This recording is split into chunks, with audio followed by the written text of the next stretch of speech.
स्थितं रावणं जाग्रतो दृष्ट्वा युद्धाय समुपस्थितं दैवतैश्च समागम्य द्रष्टुमभ्यागतो रणम् उपागम्याब्रवीद्रामम् अगस्त्यो भगवान् ऋषिः राम राम महाबाहो शृणु गुह्यं सनातनं येन सर्वानरीन् वत्स समरे विजयिष्यसि आदित्य हृदयं पुण्यं सर्वशत्रुविनाशनं जयावहं जपे नित्यम् अक्षय्यं परमं शिवम्।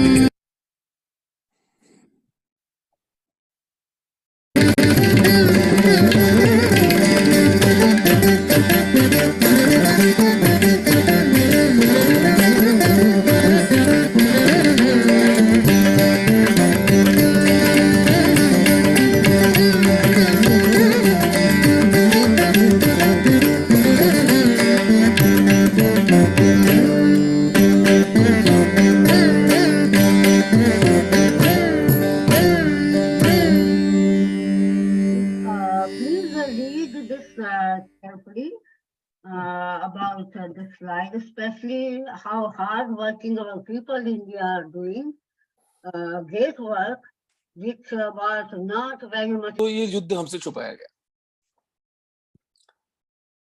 तो हर हिंदू को जो कि जिसमें जरा से भी बुद्धि बची है, ग्रे मैटर बचा है, बाकी तो बॉलीवुड और क्रिकेट और थीम पार्टियों की भेंट चढ़ गया। जिसके अंदर थोड़ा भी आत्मसम्मान, थोड़ा भी प्रज्ञा बची है, वो सोचने पर विवश हो जाता है कि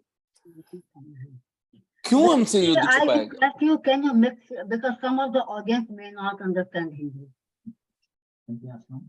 Yeah, so then a Hindu is forced to introspect and brood upon this, that why was such an important battle erased from the history books of this country? There has to be a motive. And the only motive that comes to at least my mind is that the whole story of Hindu-Muslim conflict in the subcontinent, which was a story of Islam's defeat, had to be turned into a history of slavery of Hindus. And no Hindu intelligentsia, academia, university professors, historians. I'm not a trained historian. I'm a surgeon by profession, and but as I think Hegel said this, that history is too serious a subject to be left to historians. So we all have a stake in the history of our forefathers. I connected the dots. Very simple. That wherever Islam went, it subjugated. It destroyed the local civilization. They are like pests.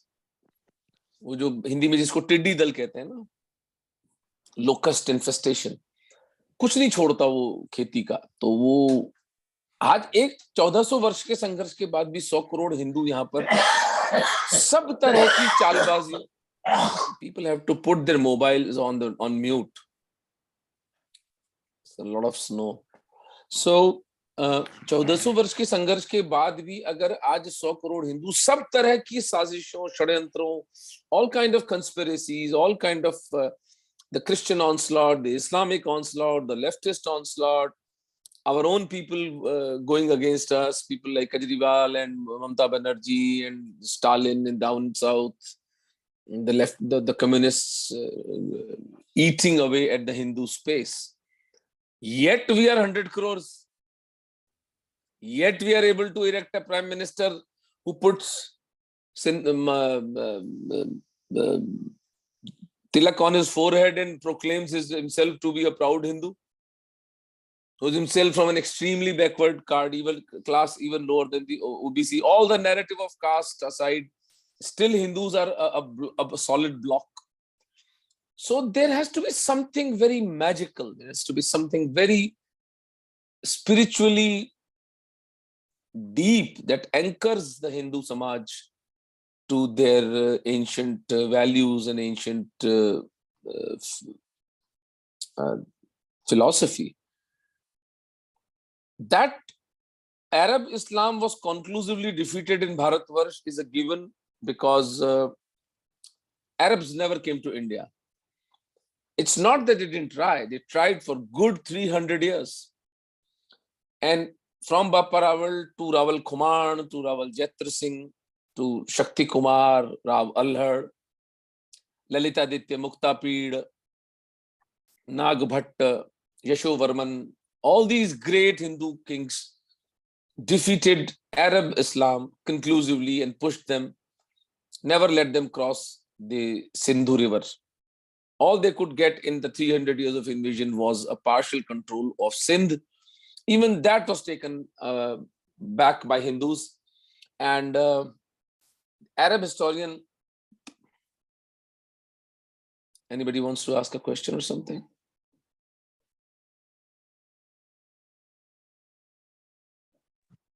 Am I audible to all? Yeah, I think you're audible. So, Arab historian Baladhuri himself writes very painfully that the people of Hindustan returned to kufr, to idol worship. मंदिरों में वेदों की ऋचाएं गूंजने लगी, फिर से घंटियां बजने लगी, फिर से आरती होने लगी. The only place of refuge for Muslims was a city called Kasbah on the western side of this Indus River. So that was the level of success of Hindus against Arabic Islam. Then came Afghan Islam, and that was very, very brutal, very, very different connotation. Be it Ghazni of Mahmud, who destroyed the Somnath temple. And Somnath temple was also not given away that easily. Then, of course, Gauri came and beheaded Prithviraj after being defeated twice. Once by Mool Raja of the Chalukya Vansha in Gujarat in 1178, and in 1191, first battle of Tarain, Prithviraj defeated him, but let him live, didn't destroy his army. And in 1192, he comes back and defeats Prithviraj and beheads him after making him blind. After that, the Delhi Sultanate, the whole lie of Delhi Sultanate was erected around a bunch of robbers and dacoits, which I'm intending to write another small book on this, the lie called Delhi Sultanate, because there was no Delhi Sultanate, for very simple economic and for very simple military reasons. 5 of the Mewar Maharanas arrested these so-called sultans of Delhi and kept them prisoners in Chittor like a dog. So I really want to be educated by the great historians of this country that which sultanate has its sultans arrested by the Mewar dynasty, left only out of the large-heartedness and mercy of these Mewar kings. But there is a sultanate, there is no Mewar kingdom. There is nothing like Mewar. There is not even a mention of the kings of Mewar. Maharana Hamir Singh defeating Muhammad bin Tughlaq, Maharana Lakha defeating Firoz bin Tughlaq, Maharana Mokkal defeating Ghiyasuddin Tughlaq, Maharana Sanga twice defeating Ibrahim Lodi. But all we hear is Tughlaq Vansh, Khilji Vansh, Ghulam Vansh, Sayyid Vansh, and then Lodi. It's strange that what Islam could not achieve with its sword in Bharatvarsha because of our great forefathers killing them when they wanted to violate us, murdering them, openly beheading them and destroying their armies. Islam achieved that with the few coins of gold and purchasing the loyalties of the so-called historians of this unfortunate nation. And the reason is that the first education minister of this country in the so-called post-independence era, so-called because I don't think Hindus got anything like independence in 1947. 1947 was a transfer of power from Gora Sahibs to Bhura Sahibs. What Hindus got was a Sharia-compliant state in Bharat. Islam got a fortress in Pakistan from where it could attack us abashedly, uninterrupted. Hindus got nothing out of 47 except two crooks becoming the leaders of this nation, Nehru and Gandhi, who destroyed the ethos and the values of this country, destroyed Hindu economy, minority commissions and Waqf boards. The Indian Citizenship Act of 1955 is a fraud unleashed upon Hindus. 15% Hindus left in Pakistan to die. 35% Hindus of Bangladesh left to die. Now they have come down to 2% and 7% in both these countries. I have a special corner for Hindus of Pakistan because I work with them, I live with them. They're like my family. And for the past 12 years, my life has been dedicated to saving every Hindu out of Pakistan. It's a very different story. So the reason why these Islamists and these leftists erased our history was because as Islam was defeated by Hindus and it did not suit their narrative. So they had to create lies of a Hindu defeat. Of all the erasures of Hindu kings, starting from the 6th, 7th century Arab invasions to the last Marathas, the one name that these Islamists could not erase was Maharana Pratap. So what they did was give a very, I got to give it to them. They are brilliant manipulators. I got to give it to them. They converted the valor of Pratap to hot-headedness, to a person who did not think, to a person who was looking at impending defeat, and yet he confronted because he was irrational. And that he was a very petty king, bechara, bhagoda, are ghasri roti, and Hindu writers themselves joined them. Are ghasri roti hi jad ban bilavdole bhagyo nanyo so amryo kuk pado rana ro soyo dukh jagyo hu ladyo ghano hu sayo ghano mewadi maan bachavan mein hu paach nahi rakhi ran mein beryaro khoon bahavan mein. From a poetic point of view, maybe it gives the leverage to a poet to expand his imagination and see Pratap's son Amar Singh eating ghas ki roti. But all Mewar kings were non-vegetarians. Why would the prince of Mewar eat ghas ki roti? All this was done to show Pratap in a very sorry state of affairs, whereas the king of Mewar was never in a sorry state. A man who was commanding an army of 30,000 people at the weakest, when Mewar was at its weakest. At its strongest was when his grandfather Sanga was ruling Mewar. In the Battle of Khanwa, Sanga led an army of 2 lakh army, out of which 50,000 were cavalry, 1,50,000 was infantry, and defeated Babar in the Battle of Khanwa in 1527. And in 1576, the Battle of Haldi Ghati, Pratap leads an army of approximately 10,000 against an army of 40,000 led by Man Singh Ji of Jaipur, and defeats him in the Battle of Haldi Ghati. The defeat of Haldi Ghati, so the leftists tried to destroy Pratap's image, and that is what where the whole pushback of Hindus on the modern take back of history begins. That I have focused one third of the book on Pratap.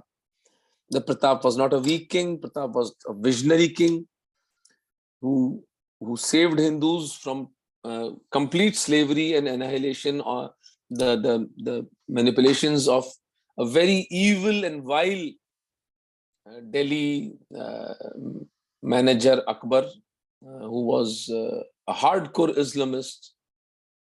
And in third Saka Johar of Chittor, he slaughtered 40,000 Hindus in one day, 25th February 1568. That scar was very deep on Pratap's heart, and there was no question of a compromise between Pratap and Akbar. And yet, before the Battle of Haldi Ghati, Mr. Akbar sends 4 peace expeditions to Pratap. A weakness of the Muslim king is shown as a vision of Mr. Akbar. Look how foresighted he was, look how large-hearted he was. He wanted peace. The only reason he wanted peace was because he knew that his rule in Bharat is a pack of cards, and one Pratap can easily demolish that rule of cards if Pratap was to win. And that is exactly what happened in Haldi Ghati. But Haldi Ghati came at a huge cost to Mewar, because what happened was a big strategic blunder that the Mewar army committed was, it was a short battle. The Battle of Haldi Ghati on 18 June 1576 was a very short battle. It lasted only 4 hours.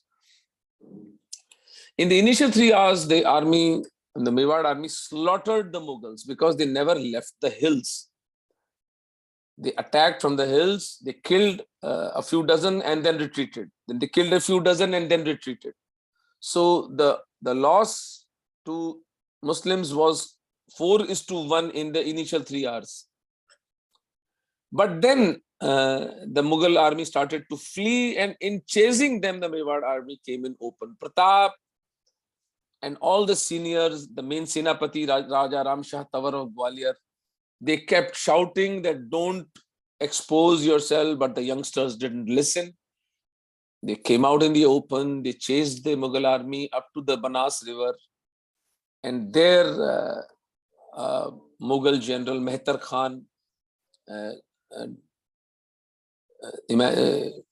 concocted a lie. We started beating drums that Shahenshah Akbar aa gaye, Shahenshah Akbar aa gaye. These are all matter of records. These are all Islamic historians who have recorded this. So a scattered Mughal army got new lease of life, and they came back. And then at Khamnor, the real battle took place, where the winning ratio of Mewar from 4:1 was reduced to 2:1, because definitely the Mewar army was numerically outnumbered by the Muslims. But even bigger than the numerical loss to the Mewar army was the loss of the all A-class generals in protecting Pratap. Asif Khan, the Mughal general, unleashed 200 dedicated Muslim archers to kill Pratap. And in the process of saving Pratap, Ram Shah Tawar, his 3 sons, Shalivahan, Bhavani and Pratap, and his grandson Dharmagat, all attained Viragati. On a side note, I request all of you never ever to refer to a Hindu or Sardar as Shaheed. This is a stupidity even our politicians, the top politicians of this country, keep committing. Shaheed is a Persian word which says that God is a witness, their God, not our God. Their God is a witness of the martyrdom of that particular Muslim on the way of Islam. Please, you can Google it. It's all written there. It's not that I have concocted this. The etymological origin of the word Shaheed is for a Muslim. A Hindu or a Sikh can never be Shaheed. So Raja Ram Shah Tawar, his 3 sons and his grandson, 3 generations of the Gwalior Tawars were martyred in this war of Haldi Ghati, Battle of Haldi Ghati. Jhala Bida, Jhala Man, Hakim Khan Sur, Kesa Charan, Jaisa Charan, Rama Sandhu, all Aksheman Songra, the maternal uncle of Pratap. These are all great A-class warriors of Mewar were slain defending Pratap. And in the end, it was Bhama Shah who turned the horse of Pratap away from the battlefield and pleaded him and literally dragged him out of the war and to live and fight another day. So after the slaughter of Haldi Ghati, although we won it, Pratap was forced to think that I cannot fight these Muslims with an army of 5 to 10,000. So he sent Bhama Shah and his brother Tarachand were A-class warriors. Tarachand के लिए कहते हैं कि he could fight with both his hands. So it was like a dynamo. Nobody in the enemy army could never even approach where Tarachand was fighting. So both these brothers were dispatched to Malwa, a neighboring kingdom in Madhya Pradesh, present-day Madhya Pradesh, to amass as much wealth as they could by looting Mughal caravans, because Malwa was the main trade route, and that is the strategic significance of Mewar. Mewar was sitting right on the top of the two trade routes, one to its west and one to its east. The western one going through Mount Abu to Gujarat, and the eastern one going through Malwa to Gujarat Kandla port. That was the lifeline of trade in Bharatvarsha, which was controlled strategically by Mewar. So for 5 years, Bhama Shah and Tarachand looted Mughal caravans and came to Pratap with 20 lakh gold coins and millions of rupees at that time, whatever was prevalent. Thus, Pratap was able to erect an army of 25,000 infantry and 5,000 cavalry. And by that time, his brother, his estranged brother Shakti Singh, had joined him. So Shakti Singh ji had 17 sons, and the whole clan was known of Shaktavats joined him. The Bhils were on his side. His son Amar Singh ji had grown up to be a fine young man by that time. Amar Singh ji was born in 1550. 1560. 1560 Amar Singh ji was born. So at the time of Dewair, 1583, he was a good, handsome 23 years old young man. And the main protagonist in the Dewair battle was also Kunwar Amar Singh ji, the eldest son of Pratap, a great warrior, a warrior of the caliber of Maharana Pratap, but has gone unsung in the history of Bharatvarsha. So Vijayadashmi of 1583 was chosen as the day. Now we have to understand what was happening at that time. At the time of the Battle of Dewair, Pratap had retreated almost from all of Mewar, and all that he controlled was a 300 square miles of Mewar, which is a very small area of Mewar. And for Pratap, it was a do or die effort. And a lot of his war generals counseled him that we should maybe continue with our guerrilla warfare. And Pratap said, no, enough guerrilla warfare. Now we have to give an all-out message to the Muslims. I have to take every inch back of Mewar. So, except Chittor, the strategic goal of Pratap in Battle of Dewair was to take back every inch of Mewar. And how was it to happen? This is not going to be a frontal battle. Muslims over the years, starting from 1572, coronation of Pratap, to 1583, had put up small thanas. Each thana was manned by 1,000 Muslim soldiers. And the biggest of thana entry from there was Dewair. So Pratap chose Dewair as the attack point. And then he was to divide his army into two. The eastern side would go to Amet, led by Amar Singh ji, and the western side would go to Kumbhalgarh, because regaining Kumbhalgarh was top number one priority for Pratap. Short of Chittorgarh, Kumbhalgarh had to be taken back. And Kumbhalgarh had been taken by a Mughal general, Shahbaz Khan, in 1577 or 1578. Pratap had been fighting small battles like the Battle of Banswada, Battle of Mohi, in this interim between 1576 and 1583, between Haldi Ghati and Dewair. So the fight was very much on. The objective of Dewair was to conclusively slaughter and defeat every Muslim in the pious land of Mewar. And James Todd writes about it beautifully. Pratap converted entire Mewar into a desert. कोई गांव ऐसा नहीं था जहां मुसलमानों की लाशें नहीं पड़ी थी और जिनको कोई अटेंड नहीं करता था, चील कौवे खा रहे थे. It's a very graphic description which Todd has given in his beautiful book, Annals and Antiquities of Rajasthan. So on the glorious day of Vijay Dashmi, 1583, Maharana Pratap Singh with his elder son Amar Singh attacks the Thana of Dewair, which is manned by a troop of 14,000, because the Thana in charge of Dewair, Sarima Khan Sultan, was an uncle of Jalaluddin Akbar. But he was a man of Hindu leanings. He was very interested in Hindu faith. And some writers claim that he even had a divine vision of the Devi asking him not to go to war with Pratap, but he chose because it was his call of his duty. And when Sarima dies, he asks for Ganga Jal. That is a historically documented fact. So it can be reasonably assumed that Sarima Khan Sultan had a soft corner for Sanatan Hindu Dharma. Be that as it may, he was still a good warrior.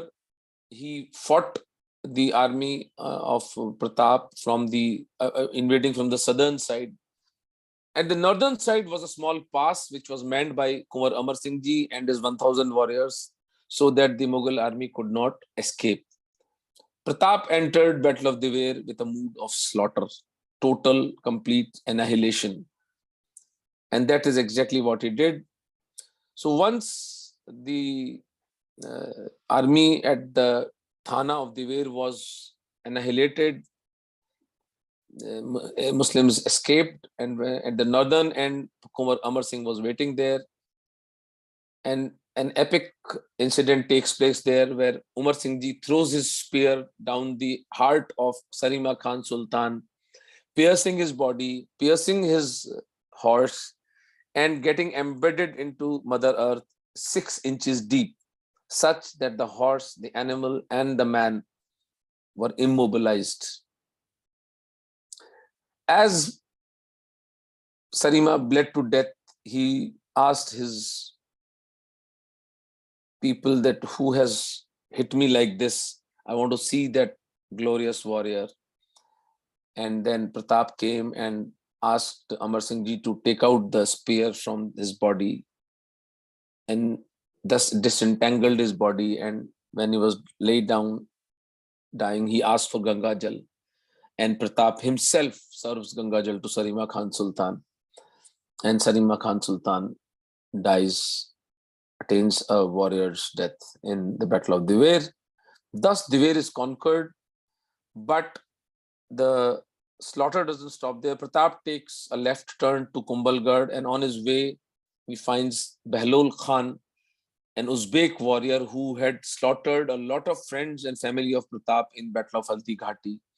And another epic incident takes place where Pratap splits Behlol Khan half midway, along with his steed, along with this animal. And they say never in the history of human combat has such an incident ever happened.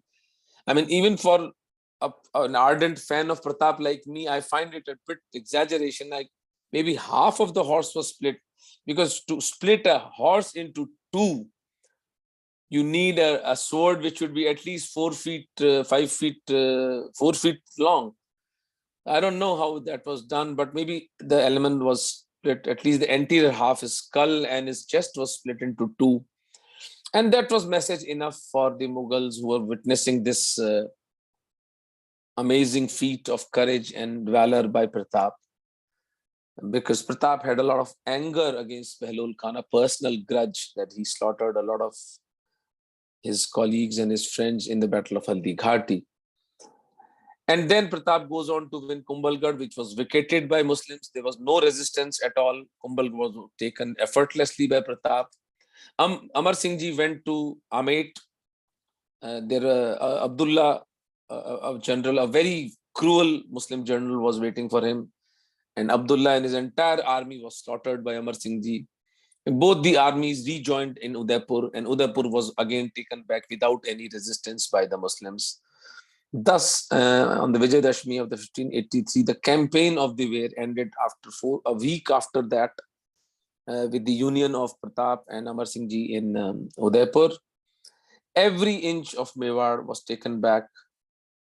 accept Chittor, because Chittor was a fort, and to take Chittor, Mewar would have to endure a loss of 4:1. Pratap was not ready for that. He was not ready to sacrifice his army for a symbolic gain. He let go of Chittor. And from 1583 to 1597, Pratap ruled as a free king on the heart of Mr. Akbar. And for all the historians saying that, Akbar was benevolent and he let Pratap rule, it's a matter of record that no war general of Muslims ever, looking at the जो हाल किया प्रताप ने बहलोल खान का, उसके बाद किसी Mughal general ने हिम्मत नहीं करी to lead assault against Mewar. And there are land records, there are revenue records, the coinage, the economy flourished under Pratap, and he left a very flourishing kingdom to his son Maharana Amar Singh Ji, after a very, very extremely unfortunate incident for us Hindus in 1597. When Pratap, he used to love game hunting, he just loved it. Even on the day of his father's death, it is a tradition in the Mewar that the prince has to go out hunting. So that was his affection, and unfortunately there was an accident which took his life ultimately. And Amar Singh Ji continued his struggle for the next 18 years. Before in 1615, the Mewar Mughal peace treaty was signed. And that is another story. But the Dewair was the turning point of Mewar Muslim conflict in the northwest of Bharatvarsha, when a clear-cut message, and the Hindus rejoiced when they found out that a lone Pratap could defeat Akbar. It gave a lot of confidence to the Rathors of Jodhpur and the Kachawas of Jaipur, the Khichis, the Songras, the Shaktavats, and all the other clans. And we kept them fighting till the end of Mughal rule in 1707 after Aurangzeb. And Aurangzeb's heir, Farooq Shahryar Khan, he was eventually killed by a Jodhpur king, Maharaja Ajit Singh Ji. But as I said, that is another story. The importance of the Dewair battle lies in the fact that in the peak of what Akbar's reign in Bharatvarsh was, which was just an arrangement with the Rajputs, because minus the Rajputs fighting for Akbar, there would be no Mughal rule in this country. The moment Aurangzeb alienated the Rajputs, his entire, the so-called Mughal Sultanate evaporated in thin air. So that's it about the first battle of Dewair. If there are any questions, I would be glad to answer. Thank you so much for a patient hearing.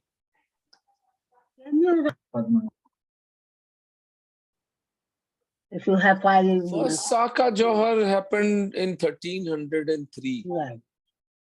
The August of 1303, when Alauddin Khilji attacked Chittor under the rule of Rawal Ratan Singh and his beautiful wife Maharani Padmini. Now, there are conflicting records, but Todd is very clear in his statement that Khilji had been defeated 1 year ago by Rawal Ratan Singh Ji when this famous incident of arrest of Ratan Singh Ji takes place, when he had laid siege to the Chittor fort, and Ratan Singh Ji, out of his naivete, goes out to drop Khilji when he had come for a peace treaty to the fort, and he's arrested by Khilji's troops. And then Maharani Padmini goes in the palanquins with her chosen warriors, fights in the Gora Badal story, when they slaughter about 5,000 Muslim army. And then they retrieve Ratan Singh Ji and Padmini, and they are back into the safety of Chittor.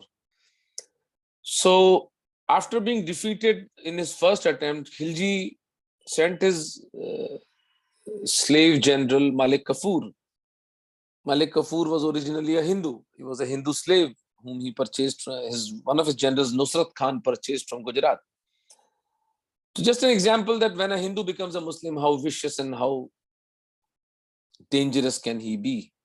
So Malik Kafur went to Madurai temple, robbed a lot of south rich temples, came back to Khilji with a lot of wealth, thus funding a huge army of mercenaries,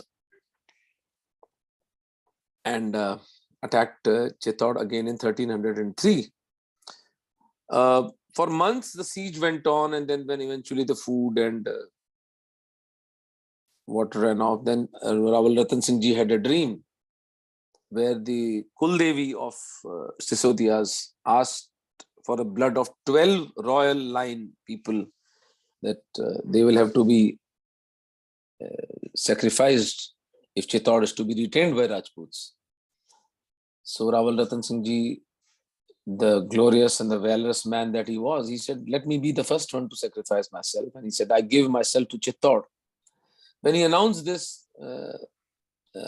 impending Veer Gati of his own and his own clan, his bhatijas, his brothers and all, 12 such great Sisodia Hindu warriors. Maharani Padmini, along with 20,000 of her consorts, decided to do Jauhar because they weren't to be available for Muslims. The one very important lesson from Saka Jauhar is that our glorious forefathers, even in that era, when there was no communication, were aware of necrophilia, that Muslims would have sex with the dead bodies. And I challenge you, you find out any randomly a Hindu woman of today, you ask about necrophilia, she would have no idea. That is the level of ignorance, and that is the level of so-called evolution and development that we have forsaken. Our Shatru Bodh, the enemy consciousness, has depleted to such an extent after watching shitty movies like Mughal-e-Azam and Jodha Akbar and all this. The infiltration by the Bollywood has been such that the average Hindu woman is no longer aware of what Islamists are capable of, which our forefather was aware 700 years ago. It's miraculous. To die in fire, alive. Imagine the level of pain our forefathers and foremothers have endured. And the soulless crooks masquerading as historians, the Romila Thappers and the Irfan Habibs, they have entirely deleted the reference to, say, Saka Jauhar. 20,000 women burning themselves alive on a day in August 1303 is not of any significance to these so-called historians of this country. Nobody investigated that what was the need to die such a gruesome, painful death. They could have also consumed poison. They could have stabbed each other. They could have jumped off from the parapets of Chittor to a quicker death. Why this 6-7 minutes of swelling up of cells, the bursting of arteries, tying their children to their bodies, the shrieks and the suffering being witnessed by the men? All these were all what, mad people or what? Nobody investigated what was the need to kill themselves by fire. That is the level of academic corruption in this country. So that glorious day, I've written this in my book. English वाली नहीं है यहाँ पे. जौहर में आत्माहुति देकर देवी स्वरूपा महारानी पद्मिनी ने भारतीय उपमहाद्वीप में हिंदू मुस्लिम संघर्ष को स्थायी बना दिया. जौहर की ज्वाला से उड़ते अंगारों में इन बर्बर शक्तियों के साथ सह अस्तित्व की सब संभावनाएं भस्म हो गई थी.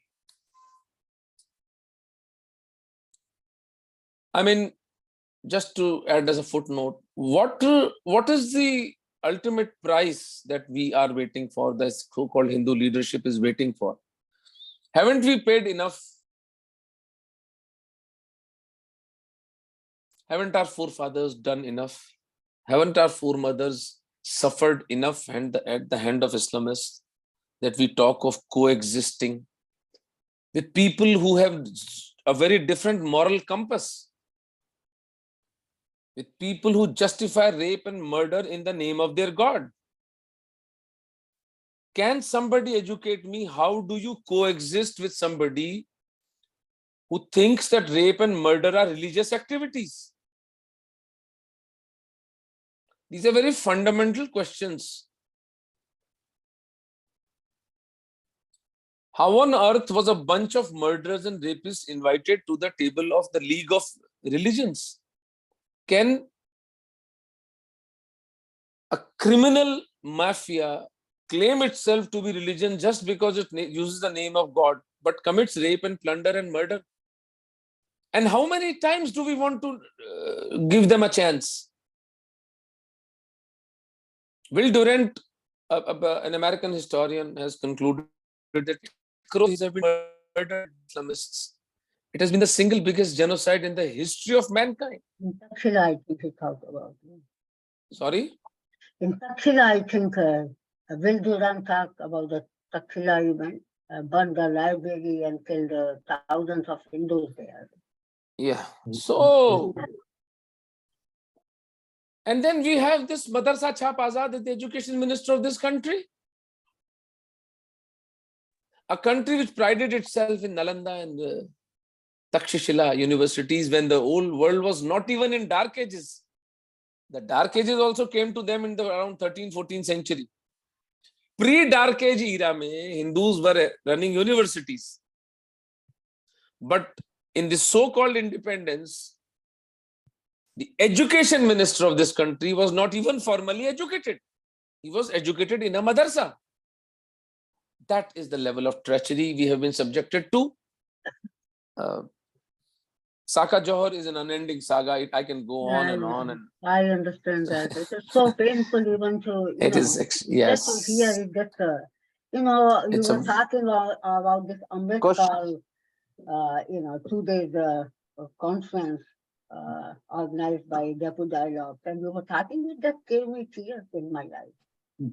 So I have a question. I mean, you were having the same kind of emotions while you were talking. It's so, it is very painful. I do not know how to bring our people to realize this hidden truth. Because I know many people who still think that God put the things for themselves, for their own pride and other things, but did not do anything. So this is the tragedy, I would say. And somebody wants this question. Somebody has a question. Yeah. Go ahead. We are I'm a big fan of your book, and I'm reading it like Ramayana 3. To be serious, for 2 months, I'm reading it many times. And when I was 6th to 8th grade in Sanatana Dharma school, where Kalpatri used to visit in Bharat, in our classroom, there were whole walls were covered with 3 pictures: Maharaja Pratap, Shivaji, and Guru Gobind Singh. If we are not listening, if we are not listening to the teacher, then we have to watch these 3 there. So I'm reading it. I was looking for the book like which you wrote for more than 50 years. And we had a book on Shivaji, but it's a Congress book written by Prabhakar Vajpayee, written like a Congress style book, not really good like Marathis will write. So my question, so I have some questions, and one thing is, let me see about first. Let's begin with Johar, and when this movie Padmavat came and this drug addict Marathi actress acted for Maharani Padmini, I saw her interview in Delhi Pioneer, and that she thought to him Padmini like a mentally retarded woman, like nothing, stupid. She did not understand what she was acting for. And then same time, I think he's the a director of Deen Dayal Upadhyay's think tank in Delhi for BJP, he wrote an article that Padmini is the one who is portrayed as Bharat Mata. And so I would like to please look into it. You should write in the book. So he asserts that our Bankim Chand Chatterjee and other they were liberals, but they were it was Padmini's ideal, which created character of Bharat Mata and Vande Mataram. So that's one. So I would like to, and I believe it because in your other video for 8 minutes, you are tracing the the Johor's concept is coming from Bhagavad Gita, the second chapter, slok 63, and which tells that it has a very powerful message. And it's even more powerful, like it's a complementary message for our women as well as men. It is even more powerful. They hang themselves in the name of Bharat Mata or Padmini or this same Bhagavad Gita, second chapter 63. So that's one, just like a comment. Now the question is that I have two questions related. And so this was George. One is that I was reading, there's a guy, he should business like different, not a historian like you, but he's at the University of Buffalo, where our family friend is the president of the university. And he wrote an article about Naika Devi in Gujarat Queen. So you must have heard of her, right? So am I right to say that when Naika Devi, she may be like a 23-year-old with her son Mulraj, who was 10 months old, she commanded armed forces, defeated Muhammad Ghori, convincing it, and I believe Chittor perhaps most likely helped her to destroy Muhammad Ghori's 80% army. And then Prithviraj Chauhan, who was just coronated, wanted to help her, but his minister prevented him. So am I right, guessing it right? Yes, the history of Hindu-Muslim conflict from the 7th century onwards to 12th century onwards. And that is one of the thrusts of my book, that 500 years of blackout of Indian Hindu history, in which the Arabs were conclusively defeated. The Afghans came and they plundered our temples. But even Ghazni was defeated by a king in Gwalior. I'm forgetting his name. That king, they exchanged gifts. So what is the meaning of exchanging gifts between a murderer and a Hindu king? It only means that he was defeated by the Hindu king. So there are a lot of dark spots. We need dedicated archaeologists and historians. Left to me, the first thing I would do was to dig up the area around Dewair. Even today, it is all raw, the beautiful hillocks. I'm sure we can find so much archaeological evidence if we dig it up, that it will change the whole understanding of the Mewar Muslim conflict in the subcontinent. Similarly, that era, you see, the good thing about the Mewar history is that it was all chronicled. You have to understand that there was record keeping of the Mewar history, and there were very few exaggerations by the Hindus. The only thing is that the crooks of this country masquerading as historians like Romila Thapar and Irfan Habib and all these leftist thugs, they never referred to the Hindu sources. We know. They only quoted the Muslim sources. That's why your work is so important. So so it looks like Chittor may be like an associate of Gujarat that time when Naika Devi was. Very possible. But then we need to go into the history of the Solankis of Gujarat and the Mool Raja, the whole Chalukya dynasty.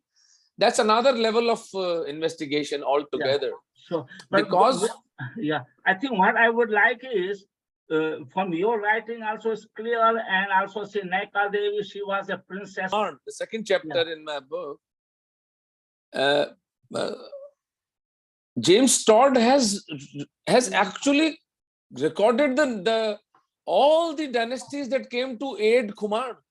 And they say it was one of the largest gatherings of a Hindu confederation.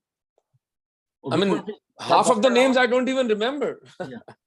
yeah, but that thing I think we need to emphasize that, because that's what leftist traitors are trying Yeah, to but say. Oh, India was never. There are so unified. many things we need to counter, sir. Yeah. This is one of the most mild lies that India was not a nation. Fine, they have a logic to it that India was geographically divided into various Hindu kingdoms.